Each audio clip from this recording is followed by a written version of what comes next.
Dear students, आज हम class 10th की जनरल इंग्लिश टेक्स्ट बुक के चैप्टर नंबर 15 में हैं। आज हम इस चैप्टर की एक्सरसाइज करेंगे। इस चैप्टर का नाम है इन मेमोरियम या स्मृति में, यादों में, और इसको लिखने वाले पोएट हैं अल्फ्रेड लॉर्ड टेनिसन। यह एक पोएट्री है जिसकी हम आज एक्सरसाइज करेंगे। इसका जो एक्सप्लेनेशन का वीडियो है आप डिस्क्रिप्शन सेक्शन में जाकर देख सकते हैं। तो चलिए देखते हैं इसकी एक्सरसाइज में सबसे पहले क्या है। इस चैप्टर की एक्सरसाइज में सबसे पहले है वर्ड पावर या शब्द सामर्थ्य, या आप इस चैप्टर को पढ़ने के बाद कौन सी नई शब्दों के बारे में ज्ञान प्राप्त कर पाए हैं। उसमें पहला क्वेश्चन है ring out is a phrasal verb, यानी रिंग आउट जो है ये एक वाक्यांश वाली वर्ब है, फ्रेजल वर्ब है। ऐसी वर्ब्स जिसमें दो या दो से अधिक शब्दों का मेल होता है, एक वर्ब के साथ या तो प्रीपोजिशन होते हैं। That is made of a verb and preposition. यह एक ऐसी वर्ब है जो कि वर्ब और प्रीपोजिशन के साथ मिलकर बनी है। Make some other phrasal verbs idioms with the help of the verb ring. Ring verb की हेल्प से और भी इस प्रकार की फ्रेजल वर्ब्स बनाइए। सो आंसर देखिए, आप बना सकते हैं ring up, ring with, ring in, ring out and ring up. इन सब की अलग अलग मीनिंग्स होती है। आप डिक्शनरी में इनको चेक कर सकते हैं या तो ऑनलाइन कुछ हेल्प ले सकते हैं। उसके बाद question number 2, list the things that the poet wants to bring in and the things that should be left out. ऐसी चीज़ों की लिस्ट यानी सूची बनाइए जिसको कवि पोएट वांट्स यानी चाहता है, टू ब्रिंग इन अपनाना। ऐसी चीज़ों को बताइए जिसको कवि अपने अंदर अपनाना चाहता है। And the things that should be left out, left out यानी छोड़ देने लायक, और ऐसी चीज़ों को बताइए जिसको कवि छोड़ देना चाहता है। तो इसमें आंसर है रिंग इन, यानी जिनको वो ब्रिंग इन करना चाहता है, जिनको अपनाना चाहता है, वो है पीस, शांति, ट्रुथ, सत्य, राइट, सही, रेडिस टू मैनकाइंड यानी मानव समाज के प्रति जो कंपेंसेशन है, हर्जाना है, और नोबलेस्ट मोड ऑफ लाइफ, और जीवन जीने के सभ्य तरीके, सुसंस्कृत तरीके, इन चीज़ों को अपनाना चाहता है। उसके बाद आता है रिंग आउट, जिनको वो नहीं अपनाना चाहता, जिनको वो छोड़ देना चाहता है। उसमें है द फॉल्स, झूठ बोलना, वार्स, युद्ध, द वांट्स, लालच, द सिन, पाप, मॉर्नफुल राइम्स, दुख भरे राइम्स यानी संगीत या गीत, फॉल्स प्राइड, झूठा गर्व या घमंड, and narrow lust of gold, धन के प्रति कामुकता, लालच, संकीर्ण मानसिकता। इन चीज़ों को वो छोड़ना चाहता है। उसके बाद थर्ड क्वेश्चन है find out the word rhyming words, find out and right rhyming words for the given words.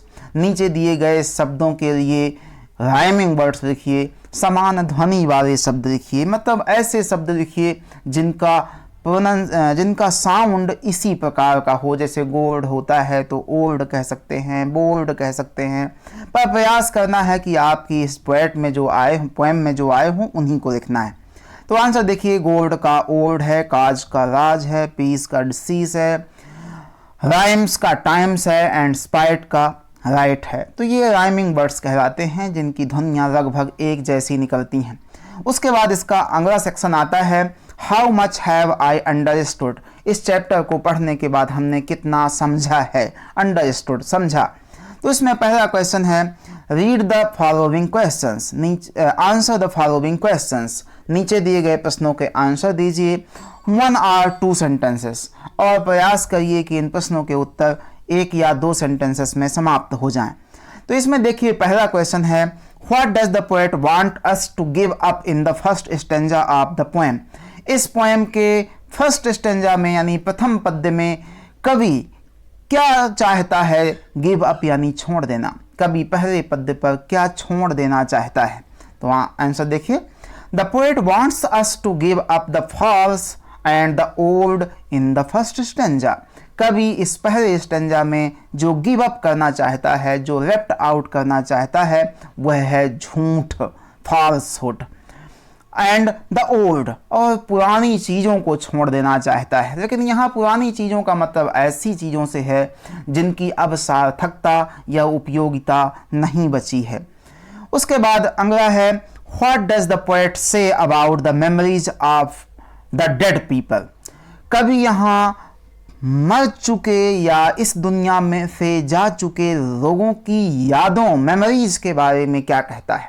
What does the poet से, कवि क्या कहता है अबाउट द मेमोरीज, यादों के बारे में, ऑफ द डेड पीपल, यहाँ से स्वर्गवासी हो चुके लोगों के बारे में। तो देखिए द पोएट सेज दैट, कवि कहता है कि we should ring out the grief, हमें उनके दुख को रिंग आउट यानी बाहर कर देना चाहिए, दिमाग से निकाल देना चाहिए। फॉर द डेड पीपल, उन मर चुके उन स्वर्गवासी लोगों की जो यादें हैं, उनसे होने वाले दुख को हमको निकाल देना चाहिए। बिकॉज इट सैप्स द माइंड, क्योंकि यह धीरे धीरे मस्तिष्क को खोखला करता है, यह हमारी एनर्जी को बर्बाद करता है। वैसे भी हम रोने धोने से, दुख मनाने से उन चीज़ों को वापस तो ला नहीं सकते। उसके बाद थर्ड क्वेश्चन है what should be a proper replacement for old tradition. Old tradition means होता है पुराने रीति रिवाज। पुराने रीति रिवाजों का प्रॉपर यानी उचित रिप्लेसमेंट यानी उनकी जगह प्रतिस्थापन। तो उनकी जगह, पुराने रीति रिवाजों की जगह हमें क्या चीज़ें लानी चाहिए। तो आंसर देखिए, the proper replacement for old traditions should be the nobler mode of life with good behaviour and purer laws. The proper replacement of old tradition, जो पुराने रीति रिवाजों का रिप्लेसमेंट है, बदलाव है, उसका बदलाव नोबलर मोड ऑफ लाइफ से यानी जीवन जीने के सभ्य तरीकों से, गुड बिहेवियर से, अच्छे व्यवहार से, एंड प्योर लॉज से, शुद्ध नियम कानूनों से किया जा सकता है। उसके बाद question number 4, what does the poet say about his sad song. कवि अपने सैड सॉन्ग्स यानी दुख भरे गीतों के बारे में क्या कहता है। से यानी कहता है। तो answer, the poet says that his sad songs should be forgotten. कवि कहता है कि उसके जो दुख भरे गाने हैं उनको फॉरगेट कर देना चाहिए, भुला देना चाहिए। Question number 5, what does the poet want in the place of greed for wealth. कहता है कवि, what does the poet want, कवि क्या चाहता है, इन प्लेस ऑफ के स्थान पर, किसके स्थान पर, ग्रीड फॉर वेल्थ, धन संपत्ति के लालच यानी ग्रीड के स्थान पर कवि क्या चाहता है। आंसर देखिए, the poet wants the common love of good in place of greed for wealth. कवि धन के लालच या धन संपत्ति के लालच के स्थान पर सभी वस्तुओं के प्रति समान प्रेम को लाना चाहता है या उसकी जगह रखना चाहता है। उसके बाद question number 6, what would be a proper replacement for war culture. युद्ध की जो संस्कृति है उसका उचित प्रतिस्थापन क्या है, उसका रिप्लेसमेंट क्या है, उसकी जगह क्या ले सकता है। आंसर देखिए, a proper replacement for war culture would be the 1000 years of peace. युद्ध की संस्कृति का जो प्रतिस्थापन होगा वह एक 1000 years ऑफ पीस होगी। हजारों साल की शांति अगर उस वॉर कल्चर यानी युद्ध संस्कृति के स्थान पर आ जाए तो बहुत अच्छा होगा। इस प्रकार से फर्स्ट सेक्शन जिसमें 1 और 2 सेंटेंसेस में आंसर दिए जा सकते थे वो समाप्त होते हैं। Now come on to the second section, that is answer these questions in 3 to 4 sentences. अब ऐसे प्रश्नों के उत्तर हैं जिनके उत्तर आप 3 या 4 सेंटेंसेस में देंगे। उसमें पहला क्वेश्चन है, what are the things suggested by the poet that we should leave. What are the things, ऐसी कौन सी चीज़ें हैं सजेस्टेड बाय द पोएट जिनको कवि सुझाता है, उनका सुझाव देता है, दैट वी शुड लीव, जिनको हमें छोड़ देनी चाहिए। मतलब ऐसी कौन सी चीज़ें हैं जिनको हमें छोड़ देना चाहिए, ये कवि हमको सलाह देता है। आंसर देखिए, द पोएट सजेस्टेड दैट, कवि हमको यह सुझाव देता है कि वी शुड लीव, हमको छोड़ देना चाहिए क्या, द फॉल्स, झूठ छोड़ देना चाहिए, द ग्रीफ, दुख करना छोड़ देना चाहिए, quarrel between rich and poor, धनी और गरीब के बीच में क्वेरल यानी लड़ाई झगड़े छोड़ देना चाहिए, द वांट, लालसाएं छोड़ देनी चाहिए, एंड द फॉल्स प्राइड, और झूठा घमंड, झूठा गर्व छोड़ देना चाहिए। उसके बाद सेकंड क्वेश्चन है, what things should be adopted in our life according to the poet, कवि के अनुसार, अकॉर्डिंग टू द पोएट यानी कवि के अनुसार कौन सी चीज़ें अडॉप्ट करनी चाहिए। अडॉप्ट मीन्स होता है अपनाना, स्वीकार करना, जीवन में लाना। ऐसी कौन सी चीज़ें हैं जिनको हमने अपने जीवन में अपनाना चाहिए। तो answer, the poet says that we should adopt the truth, कवि कहता है कि हमें सत्य को अपनाना चाहिए, रिडस टू ऑल मैनकाइंड, सारे मानव समाज की भरपाई करनी चाहिए, जो भी हमारी गलतियां हुई हैं पिछले समय में, नोबल मोड्स ऑफ लाइफ, जीवन जीने के उत्तम तरीके अपनाना चाहिए, and the love of truth and right, सत्य और सच्चाई, सही गलत का जो है उसके प्रति प्रेम होना चाहिए, एंड पीस, और शांति के प्रति भी प्रेम होना चाहिए। उसके बाद थर्ड क्वेश्चन है, which line shows that the poet's concern for poor destitute people, ऐसी कौन सी लाइन है जो ये शो करती है, ये दिखाती है कि पोएट्स कंसर्न, कवि चिंतित है, फॉर पुअर, गरीबों के, डिस्टिट्यूट, अभावग्रस्त पीपल, कवि ऐसी कौन सी लाइन है जिससे पता चलता है कि कवि गरीब, अभाव में जी रहे लोगों के प्रति चिंतित है, and what is responsible for their pride, और उनकी दुर्दशा का जिम्मेदार कौन है। प्राइड यानी होता है दुर्दशा, खराब स्थितियों का जिम्मेदार, रिस्पॉन्सिबल कौन है। आंसर देखिए, the line ring out the feud of rich and poor, गरीब और धनी के बीच में फ्यूड जो है, मनमुटाव, झगड़ा है, उसको बाहर निकालो। ये लाइन बताती है कि गरीबों के प्रति वह चिंतित है। सोच दैट, यह लाइन बताती है कि poets concern for poor destitute people, कि कवि इस प्रकार के गरीब और कमी में, अभाव में जीने वाले लोगों के प्रति चिंतित है।